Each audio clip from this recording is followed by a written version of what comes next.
தேவனுடைய ஆவி நமக்குள்ள வாசமா இருந்தா நம்ம மாம்சத்துக்குரியவர்களாக இருக்க மாட்டோம். பரிசுத்தாவியான அபிஷேகம் கிடைச்சிருக்கு, பரிசுத்தாவியனோட இதெல்லாம் எனக்கு இருக்கு, வரங்கள் இருக்கு, நான் அப்படி இருக்கேன் இப்படி இருக்கேன்னு சொன்னா கனி கொடுக்குறீங்களா? கனி என்ன? ஆவிக்குரிய சிந்தனையே சிந்திக்கிறது, ஆவிக்குரிய விஷயங்களையே நாடுறது, ஆவிக்குரிய பிள்ளைகளாக நம்ம சாட்சியா வாழ்ந்து காமிக்கிறது, கனி கொடுக்கிற வாழ்க்கை வாழ்ந்து காமிக்கிறது.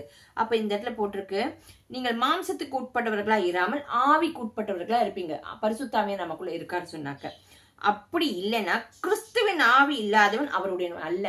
இயேசு கிறிஸ்துவையே சார்ந்து அவர் பேர்ல இருக்கிற அன்பை, அவரை விசுவாசித்து அவர் சொன்ன பிரமாணங்களை கேட்டு கீழ்ப்படிந்து நடக்கலன்னா, கர்த்தருடைய ஆவி நமக்குள்ள இல்லைன்னா, நம்ம கிறிஸ்துவனுடையவர் இல்லைனாக்க நம்ம என்னவா?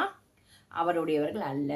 கிறிஸ்துவின் ஆவி நமக்குள்ள இல்லைனாக்க நம்ம அவருடையவர்களாக இருக்க முடியாது. கிறிஸ்துவின் ஆவியானவர் எப்படிப்பட்டவர்? அன்பானவர், பிதா குமாரன் பரிசுத்தவர் நாமும் மகிமைப்படும்படியாக ஆவிக்குரிய விஷயத்தையே பேசி கொண்டிருக்கிறவர், ஆவிக்குரிய விஷயத்திலே நடத்துகிறவர் இல்லையா?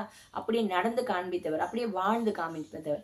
அந்த வேதத்துல சொல்லி இருக்கிறபடி நம்ம வாழ்க்கைய வாழனா நம்ம என்ன போட்டிருக்கு இந்த இடத்துல? கிறிஸ்துவின் ஆவி இல்லாதவர்கள், கிறிஸ்துவின் ஆவி, கர்த்தருடைய ஆவி எங்கேயோ அங்க விடுதலை உண்டு. கர்த்தரையே ஆவியானவர் இல்லையா?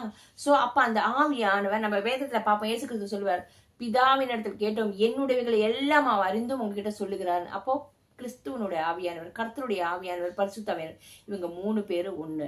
ஸோ 3 பர்சன்ஸா இருக்காங்க, 3 பர்சனாலிட்டியா இருக்காங்க. ஆனாலும் நம் தேவன் ஒரே தேவன் இல்லையா?